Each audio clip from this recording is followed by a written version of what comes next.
नमस्कार।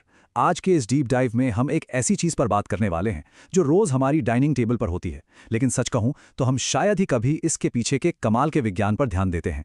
मतलब आज हम खेतीबाड़ी के विकास की एक ऐसी कहानी खंगालने जा रहे हैं जो लिटरली किसी साइंस फिक्शन से कम नहीं है। हम देखेंगे कि कैसे हजारों साल पहले के इंसानों ने बिना किसी हाईटेक लैब के अपनी गजब की समझ से पूरी दुनिया ही बदल दी। तो चलिए बिना किसी देरी के इस शानदार सफर पर निकलते हैं। ठीक है, तो चलिए इसमें गहराई से उतरते हैं। शुरुआत में यह थोड़ा सा अजीब लग सकता है। हम सब जानते हैं कि टेक की दुनिया में आर्टिफिशियल इंटेलिजेंस यानी एआई आजकल हर जगह छाया हुआ है। स्मार्ट है, डेटा से सीखता है और सब कुछ बदल रहा है।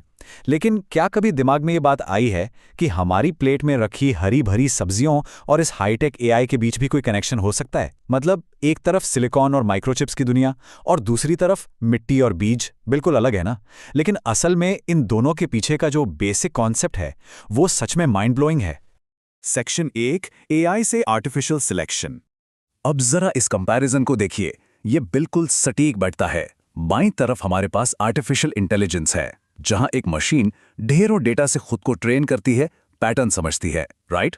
अब दाईं तरफ देखिए, खेती की दुनिया में एक बहुत ही पुरानी तकनीक है जिसे आर्टिफिशियल सिलेक्शन कहते हैं। इसमें कोई मशीन नहीं होती, बल्कि किसान होता है। एआई में मशीन खुद सीखती है, लेकिन आर्टिफिशियल सिलेक्शन में किसान पौधे को सिखाता है। वो तय करता है कि पौधे का कौन सा गुण आगे चलकर काम आएगा। सच कहूं तो ये डेटा साइंस का ही एक बहुत प्राचीन रूप है, जहां डेटा की जगह बीजों का इस्तेमाल किया गया। इंसानी इंजीनियरिंग का ये आइडिया माइक्रोचिप्स के आने से बहुत बहुत पहले ही शुरू हो गया था। सेक्शन 2, असली बेस मॉडल पौधा। अब इस बारे में जो बात सबसे दिलचस्प है वो ये है कि हम एक बेस मॉडल के कॉन्सेप्ट को देख रहे हैं। हम सबको स्मार्टफोन्स के बारे में पता है। कंपनी एक बेसिक मॉडल बनाती है और फिर उसी से प्रो, मैक्स या कैमरा फोकस्ड वर्जन्स निकलते हैं।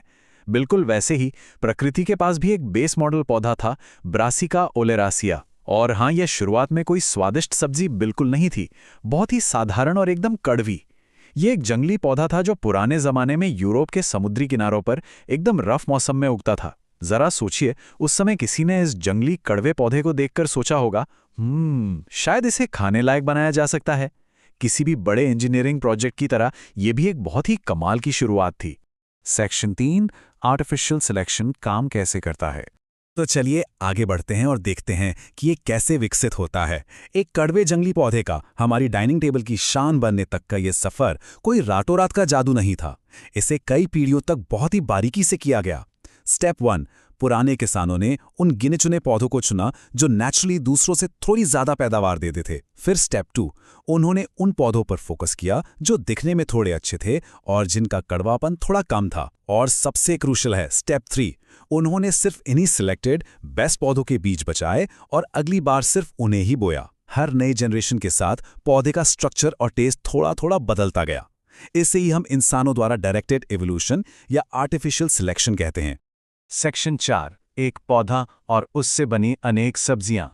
इंसानी चॉइस की ये ताकत वाकई हैरान करने वाली है। अब वापस उसी स्मार्टफोन वाले एनालॉजी पे आते हैं। अगर ब्रासिका ओलेरासिया हमारा बेस मॉडल है, तो किसानों ने इसके अलग अलग हार्डवेयर पार्ट्स पर फोकस करके एकदम नए प्रोडक्ट्स बना दिए।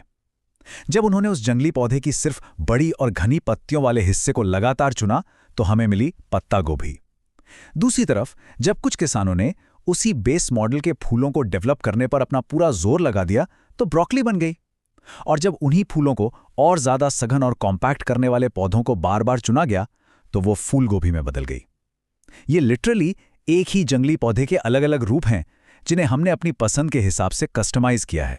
और यहां एक बहुत ही सरप्राइजिंग फैक्ट है, ये सारी सब्जियां पत्ता गोभी, ब्रोकली और फूल गोभी, ये सब एक ही बड़ी फैमिली का हिस्सा हैं, जिसे साइंस में ब्रासिकेसी या ब्रासिकसी परिवार कहते हैं। और पता है इस फैमिली का एक और सुपर फेमस मेंबर कौन है? सरसों। जी हां, बिल्कुल सही सुना, मस्टर्ड। यही वजह है कि अगर कभी इनके फूलों को ध्यान से देखा जाए तो वो काफी हद तक एक जैसे लगते हैं, और इनके स्वाद में जो एक हल्का सा तीखापन होता है ना, वो भी कहीं ना कहीं सरसों की याद दिलाता है। अगली बार जब ब्रोकली खाई जाए तो ये याद रखना बड़ा मजेदार होगा कि हम असल में सरसों के एक दूर के कजिन को खा रहे हैं।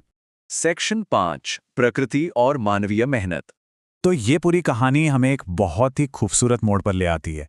हमें ये बात बिल्कुल क्लियर समझनी चाहिए कि गोभी या ब्रोकली डायरेक्ट सरसों के पौधे से नहीं निकली हैं, बल्कि ये एक ही फैमिली ट्री की अलग-अलग ब्रांचेज हैं। और ये कहानी सिर्फ बीजों या पौधों की नहीं है। ये कहानी है इंसानी सब्र की, उनके ऑब्जर्वेशन की और नेचर के साथ हमारे उस गहरे कनेक्शन की। ये ट्री सिर्फ जंगली प्रकृति के अपने रैंडम रूल से नहीं बढ़ा है, इसे हजारों सालों की इंसानी पसंद और हमारी केयर ने शेप दिया है। एक तरह से देखा जाए तो ये एक जीता जागता बायोलॉजिकल आर्टवर्क है जिसे हमारे पूर्वजों ने अपने हाथों से तैयार किया था। तो सबसे अहम बात यह है कि आज हम जो सब्जियां खाते हैं वो सिर्फ प्रकृति का नहीं, बल्कि इंसान की समझ और मेहनत का नतीजा है। जब भी प्लेट में ब्रोकली, फूल गोभी या पत्ता गोभी आती है ना, तो वो सिर्फ एक आम सब्जी नहीं होती। उसमें हजारों सालों की इंसानी इंजीनियरिंग, कमाल का साइंस और वो बेहिसाब सब्र छुपा है जिसने एक छोटे से कड़वे जंगली पौधे को हमारे रोजमर्रा के खाने का इतना जरूरी हिस्सा बना दिया। है ना कमाल की बात? ये सोचने पे मजबूर कर देता है कि क्या हम सच में जानते हैं कि हमारे रोज के भोजन के पीछे कितना लंबा और शानदार इतिहास छुपा है।